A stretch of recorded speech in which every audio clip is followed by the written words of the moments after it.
할렐루야.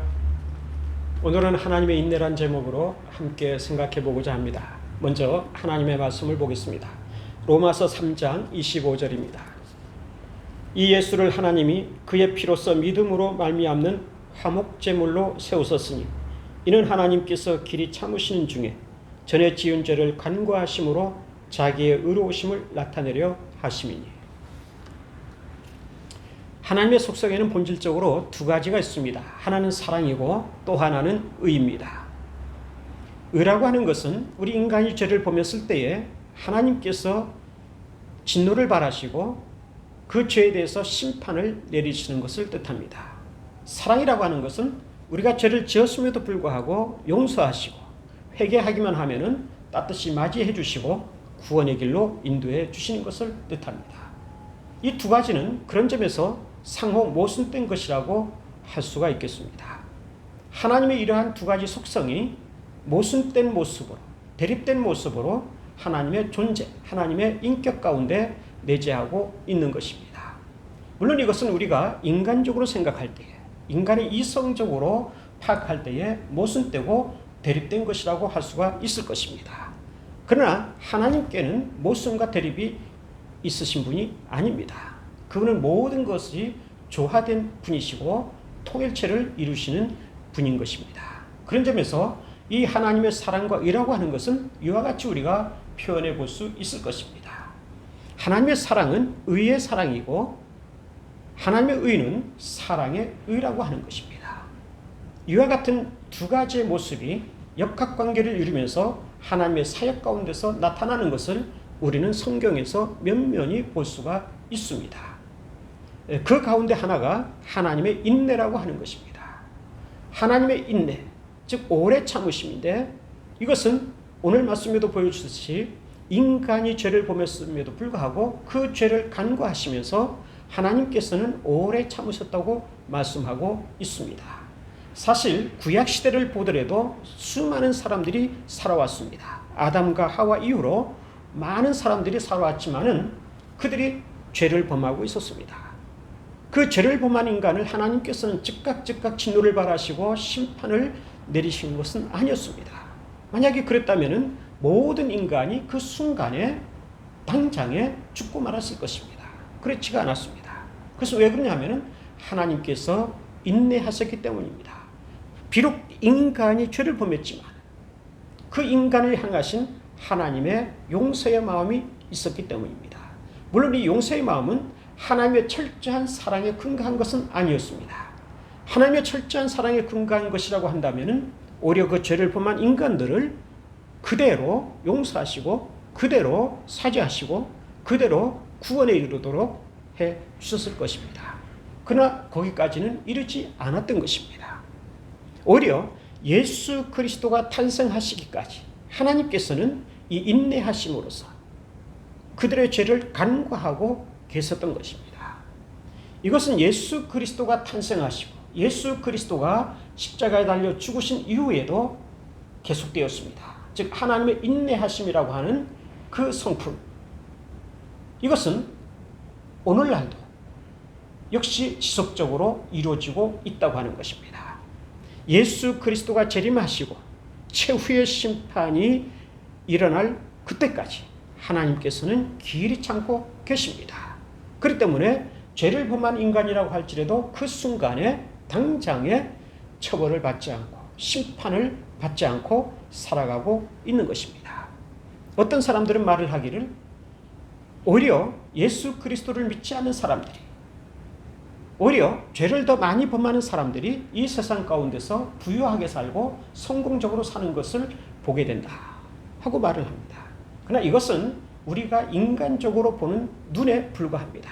하나님의 차원에서는 전혀 그렇지가 않습니다. 하나님께서는 단지 이것을 간과하고 계시고 오히려 돌아오시기를 기다리시는 인내의 표현이라고 할 수가 있을 것입니다. 이 하나님의 인내에 대해서 좀 더 우리가 생각해 볼 필요가 있습니다. 저는 일본의 신학자 기타모리 카조라는 사람이 쓴 책을 읽다가 아주 재미있는 것을 발견했습니다. 그는 하나님의 인내를 하나님의 엉거주춤이라고 표현을 합니다. 굉장히 인간적 표현이지만은 이 하나님의 인내를 그럴싸하게 표현해낸 그러한 서술이라고 볼 수가 있겠습니다. 예를 들어서 설명을 한다면 이와 같습니다. 어떤 아버지에게 아들이 있는데 이 아들이 하루는 한 슈퍼마켓에서 물건을 훔치다가 붙잡혔습니다. 그러고서는 목덜미가 붙잡히고 아버지에게 끌려왔습니다. 아버지는 자초지종을 들어보았습니다. 그랬더니 도저히 이 아들을 용서할 수가 없었습니다. 아버지의 정의감이 불타났습니다. 그래서 손을 들어서 그 아들의 따귀를 한 대 내리치려고 내리칩니다. 근데 그 순간에 아버지 한쪽 가슴에서 사랑의 성품이 발동합니다. 그래도 내가 낳은 아들이야. 한 번은 용서해 줘야 되지 않나. 누구나 죄를 범할 수가 있는 건데. 그러고서는 차마 때리지를 못합니다. 그러나 동시에 또다시 한쪽 가슴에서는 이와 같이 생각이 듭니다. 아니야, 이 녀석을 그냥 놔두면 더 큰 도둑이 될 수 있어. 지금 이 습관을 완전히 뿌리 뽑고 말아야 돼. 그러고선 또다시 내리치려고 합니다. 다시 또 한쪽 가슴에서 사랑이 발동합니다. 아니야, 내가 어떻게 키운 자식인데 한 번은 용서해 줘야 되지 않아. 내가 사랑으로 감싸주지 않으면 누가 감싸주겠어. 그러고서는 내리치지를 못합니다. 이 내리칠까 내리치지 말까, 내리쳐야만 한다는 당위성, 그리고 내리칠 수 없다고 하는 이 사랑의 발동, 이 사이에서 엉거주춤한 모습을 보일 수밖에 없는 것이 아버지의 심정인 겁니다. 하나님께서는 바로 그와 같은 인내를 가지고 계시다고 하는 것입니다. 죄를 범한 인간을 당장 진노를 발동하시고 심판에 이르게 하고 싶은데, 그러나 역시 또 한편 사랑의 속성이 있기 때문에 이 사랑의 속성으로 말미암아서 용서할 수밖에 없고 따뜻하게 맞이할 수밖에 없는 그러한 면모가 있다고 하는 것입니다. 이러한 하나님의 인내는 구약 성경과 신약 성경에 이르러서 계속적으로 이루어지고 있는 것입니다. 구약의 많은 사람들을 하나님께서는 인내하심으로 예수 그리스도가 탄생할 때까지 기다려 주셨습니다. 신약 시대 이후 오늘날도 마찬가지로 하나님께서는 최후의 심판까지 이러한 인내를 가지시고 기다리고 계십니다. 예수 그리스도를 알지 못하는 사람들이, 죄를 범한 사람들이 하나님께로 돌아오시기를 하나님께서는 인내하심으로 바로 이 엉거주춤한 자세를 가지고서 기다리고 계시는 것입니다. 그러나 우리는 오늘 이 말씀 속에서 굉장히 중대한 하나의 사건을 보게 됩니다. 그게 바로 무엇이냐면은 하나님께서는 예수 그리스도를 화목제물로 세우셨다고 합니다. 이것은 무엇입니까? 단순히 말씀을 드린다면 하나님께서는 예수 그리스도를, 그분의 독생자 예수 그리스도를 십자가에 내어주셨고 죽이셨다고 하는 겁니다. 그 죽이신 이유가 무엇이냐면은 하나님의 의를 나타내기 위하심이라고 하는 것입니다. 처음에 말씀드렸듯이 하나님의 의는 죄를 범한 인간에게 진노를 발하시고 심판을 내리시는 것이라고 하였습니다. 근데 하나님께서는 이 의를 철저하게 실현하셨습니다. 행하신 것입니다. 여기에 십자가를 보시면은 십자가는 세로와 가로로 되어 있습니다. 이것은 하나님의 사랑과 하나님의 의를 나타낸다고 할 수가 있을 것입니다. 예수 그리스도의 십자가는 바로 이 하나님의 의를 계시하는 사건입니다. 하나님께서는 당신의 의의 속성을 가지시고 죄를 범한 인간에게 내리신 것이 아니라 오히려 죄를 범한 인간의 죄를 당신의 아들 예수 그리스도에게 짊어지우시고 그 예수 그리스도가 오히려 하나님의 진노를 받게 하신 것입니다.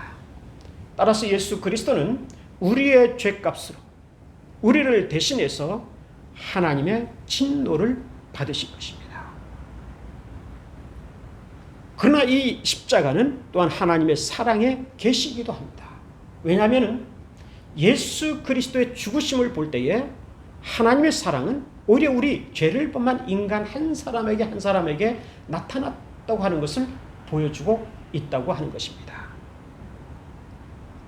누구든지 이 하나님의 사랑을 경험한 사람은 하나님께로 돌아갈 수 있고 하나님께 회개할 수 있게 되고 하나님의 은총을 힘입어서 구원을 받을 수 있게 되는 것입니다.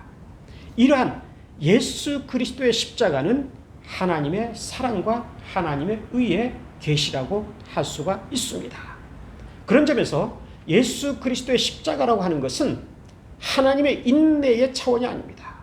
하나님의 인내의 차원은 사라지고 말았습니다. 이 십자가에 있어서는 하나님의 사랑과 하나님의 의가 철저화된 그러한 상태로 나타났다고 하는 것입니다. 즉 하나님의 의의 속성을 계시하셨고 또 한편 하나님의 사랑의 속성을 계시하신 것입니다.